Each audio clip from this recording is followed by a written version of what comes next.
2 Pierre, chapitre 3. Bien-aimés, voici déjà la deuxième lettre que je vous écris.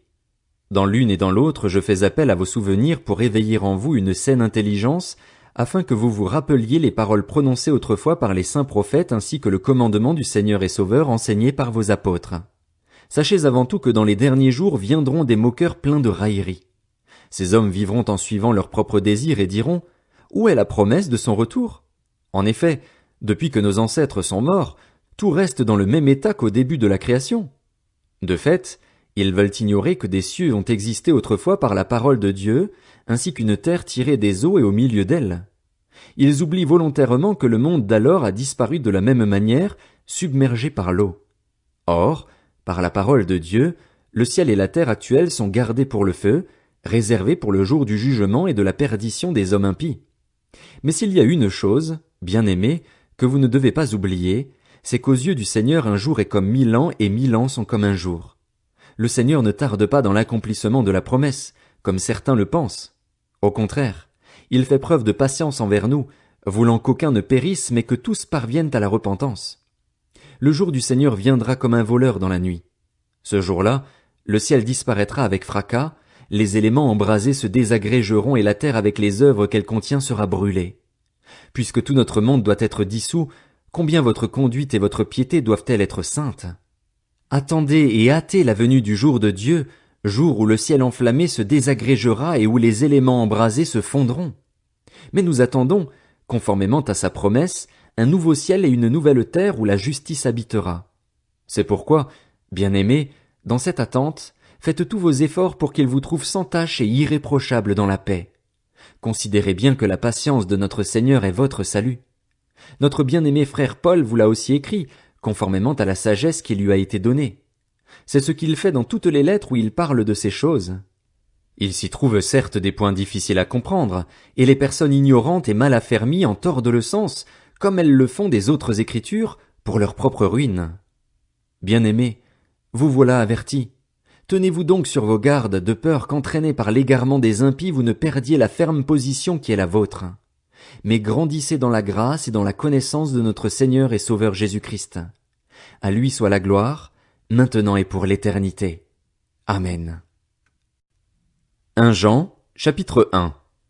Ce qui était dès le commencement, ce que nous avons entendu, ce que nous avons vu de nos yeux, ce que nous avons contemplé et que nos mains ont touché concernant la parole de la vie, nous vous l'annonçons.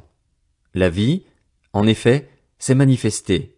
Nous l'avons vue, nous en sommes témoins et nous vous l'annonçons, cette vie éternelle qui était auprès du Père et qui s'est manifestée à nous. Ce que nous avons vu et entendu, nous vous l'annonçons à vous aussi afin que vous aussi, vous soyez en communion avec nous. Or, c'est avec le Père et avec son Fils Jésus-Christ que nous sommes en communion, et nous vous écrivons cela afin que notre joie soit complète. Voici le message que nous avons entendu de lui et que nous vous annonçons. Dieu est lumière et il n'y a pas de ténèbres en lui. Si nous disons que nous sommes en communion avec lui tout en marchant dans les ténèbres, nous mentons et nous ne mettons pas la vérité en pratique. Mais si nous marchons dans la lumière, tout comme Dieu lui-même est dans la lumière, nous sommes en communion les uns avec les autres et le sang de Jésus-Christ son Fils nous purifie de tout péché. Si nous disons que nous n'avons pas de péché, nous nous trompons nous-mêmes et la vérité n'est pas en nous. Si nous reconnaissons nos péchés, il est fidèle et juste pour nous les pardonner et pour nous purifier de tout mal. Si nous disons que nous n'avons pas péché, nous faisons de Dieu un menteur, et sa parole n'est pas en nous. 1 Jean, chapitre 2. Mes petits enfants, je vous écris cela afin que vous ne péchiez pas. Mais si quelqu'un a péché, nous avons un défenseur auprès du Père, Jésus-Christ le juste. Il est lui-même la victime expiatoire pour nos péchés, et non seulement pour les nôtres, mais aussi pour ceux du monde entier. Si nous gardons les commandements de Christ, nous savons par là que nous l'avons connu. Celui qui prétend l'avoir connu alors qu'il ne garde pas ses commandements est un menteur, et la vérité n'est pas en lui. Mais l'amour de Dieu est vraiment parfait en celui qui garde sa parole. C'est à cela que nous reconnaissons que nous sommes en lui. Celui qui affirme demeurer en Christ doit aussi vivre comme il a lui-même vécu. Frères et sœurs, ce n'est pas un commandement nouveau que je vous écris, mais un commandement ancien, celui que vous avez reçu depuis le début. Ce commandement ancien, c'est la parole que vous avez entendue dès le commencement. Toutefois, c'est aussi un commandement nouveau que je vous écris. Sa nouveauté se vérifie en lui et en vous, car les ténèbres se dissipent et la vraie lumière brille déjà.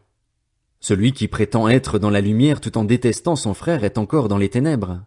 Celui qui aime son frère reste dans la lumière, et il n'y a en lui rien qui puisse le faire trébucher. En revanche, celui qui déteste son frère est dans les ténèbres. Il marche dans les ténèbres, sans savoir où il va, parce que les ténèbres ont aveuglé ses yeux. Je vous écris, petits enfants, parce que vos péchés vous sont pardonnés à cause de son nom. Je vous écris, Pères, parce que vous connaissez celui qui est dès le commencement. Je vous écris, jeunes gens, parce que vous avez vaincu le mauvais. Je vous écris, petits enfants, parce que vous connaissez le Père. Je vous ai écrit, Père, parce que vous connaissez celui qui est dès le commencement. Je vous ai écrit, jeunes gens, parce que vous êtes forts, que la parole de Dieu demeure en vous et que vous avez vaincu le mauvais. N'aimez pas le monde ni ce qui est dans le monde. Si quelqu'un aime le monde, l'amour du Père n'est pas en lui. En effet, tout ce qui est dans le monde, la convoitise qui est dans l'homme, la convoitise des yeux et l'orgueil dû aux richesses, vient non du Père, mais du monde. Or le monde passe, sa convoitise aussi, mais celui qui fait la volonté de Dieu demeure éternellement. Petits enfants, c'est la dernière heure. Vous avez appris que l'Antichrist vient. Or, déjà maintenant, il y a plusieurs antichrists. Par là nous reconnaissons que c'est la dernière heure. Ils sont sortis du milieu de nous, mais ils n'étaient pas des nôtres, car s'ils avaient été des nôtres, ils seraient restés avec nous. Mais cela est arrivé afin qu'il soit bien clair que tous ne sont pas des nôtres.